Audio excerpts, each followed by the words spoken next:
Hiya, folks, and it's October, Rocktober, and this being the season when all the Netflixes and Hulus and everything is advertising their horror movies, and if you still have video shops in your area, they're putting them on special and everything. Somebody asked me, is it okay for Buddhists to watch horror movies? So, in honor of this, I wore this T-shirt. This is the Ghoul. I talked about him last year when he passed away. He was my favorite horror movie host that I used to watch on TV late at night in the early days of my life. Anyway, so this question of is it okay for Buddhists to watch horror movies does come up from time to time for a lot of people, and I thought I'd try to address it. And so one of the related questions that might come up around this is, would Dogen approve of watching horror movies, or your favorite Buddhist ancestor from the past, would she or he approve of watching horror movies? And the answer is probably no. And in Dogen's case, we can read in this book, Dogen's Formative Years in China, which is really, really hard to get these days, but it's kind of an interesting book. This is a translation of a document called Hokyoki, and it's something that Dogen wrote for himself. It was discovered after he died among the papers and things that were left behind, and it doesn't seem to have been intended for publication such as it was in those days, but he did make his works public, and this was not one of the ones he made public.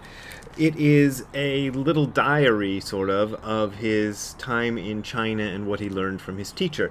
And near the beginning of it is a list of admonitions his teacher told him, basically things you should not do. So I'm going to read a few of those to give you an idea. It's quite a long list. His teacher told him, "You must not have prolonged illness. You must not travel afar. You must not indulge in excessive recitation. You must not be carried away by arguments. You must not overwork. You must not eat the 5 bitter seasonings. You must not eat meat. You must not take milk, honey, and the like in excessive amounts. You must not drink wine. You must not partake of unclean food." And now here we get to the bit that might relate to horror movies.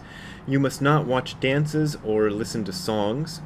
You must not see dancing girls. You must not see mutilated bodies.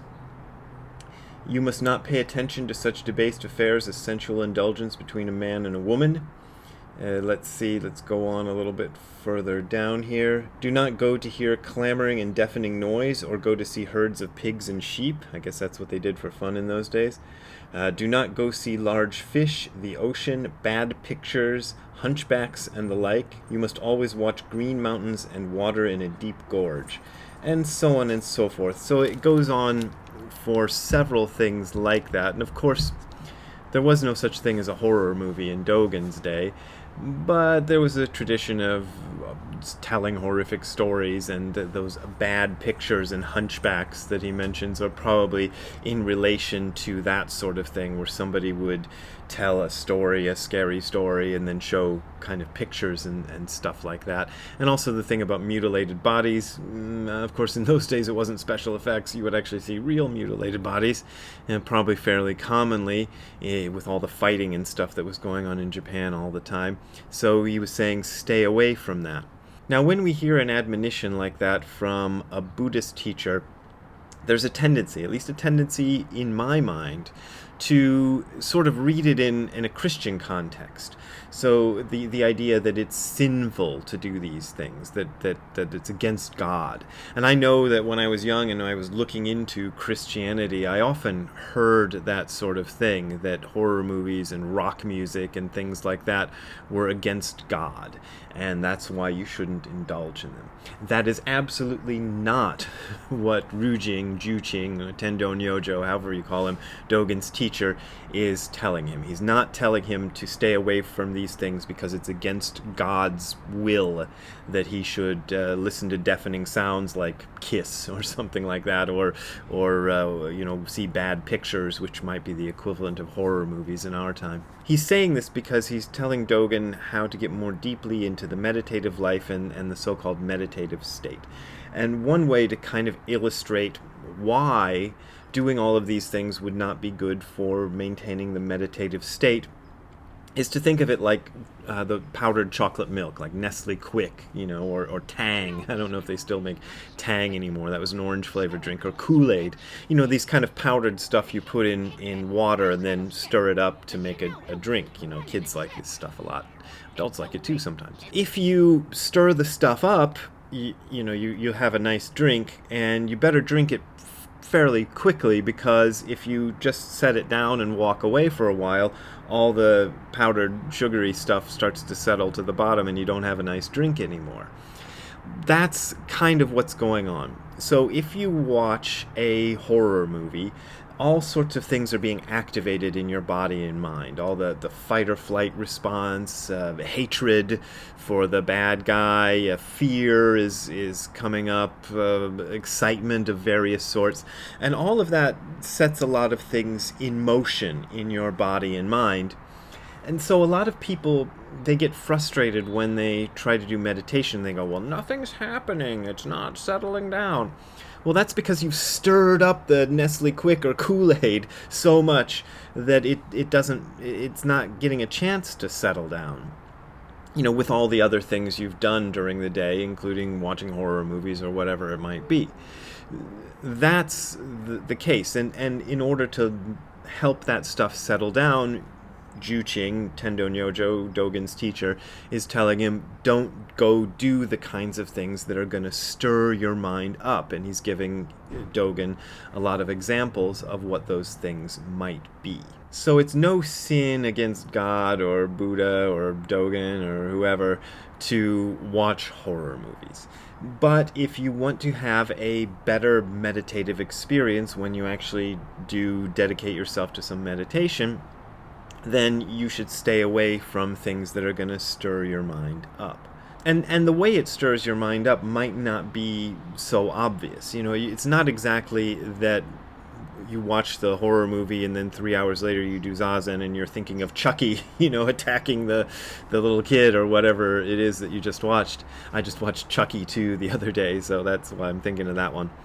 It's not exactly that, but the sort of excitement that's going on and the movement that's going on in your brain and your body is still happening as you're sitting, and it's going to cause the meditation to kind of be more excited and more agitated.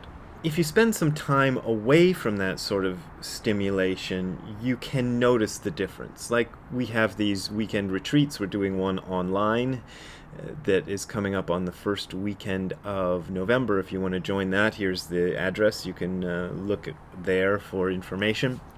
But if you go to a retreat, especially when you can go to a retreat in person and spend some time in a place where there is no access to the internet and you can't look at I don't know, whatever it is, television or movies or radio or all these stimulations, you'll notice a difference if you stay away from it. I once spent 6 weeks at Tassajara, and Tassajara is very isolated. The cell phone signals don't reach in there. There's no internet access. You rarely get a newspaper or anything down there. So it does create an atmosphere, and the more seriously you take that, the better off you'll be. A lot of people who run retreats will forbid people who come to retreats to even read during the retreat. I never make that a rule, but I've been lately making that a suggestion to people who come to the retreats, that they just don't put anything in their minds other than just doing the meditation. Don't stimulate your brain in any way. That's not necessary, because you're going to stimulate it anyway. That being said, I watch some horror movies. Like I just said, I'd watch Chucky 2 or Child's Play 2. I guess that's the title of it. The other day, my girlfriend likes those kind of movies, and I'll indulge in them from time to time.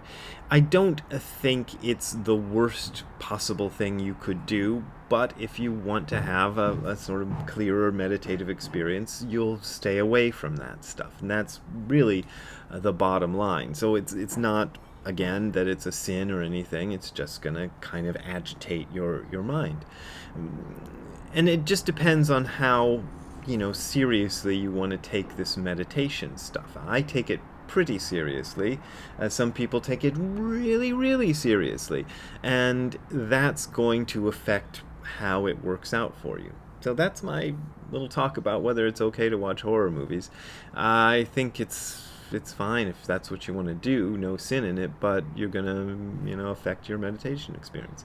So anyway, if you want to help me affect my meditation experience, I don't know how that fits in, you can send a donation to me via the PayPal and Patreon links that are below if you're watching on YouTube, or you can go to this link on my blog and donate to me that way. That is the main way I make my living these days. If you are financially strapped or having trouble or anything, don't donate to me. It's okay. I'll get by, because a lot of people are donating to me. So thank you very much. A lot of people are donating $1 and $5 a month, and that really helps.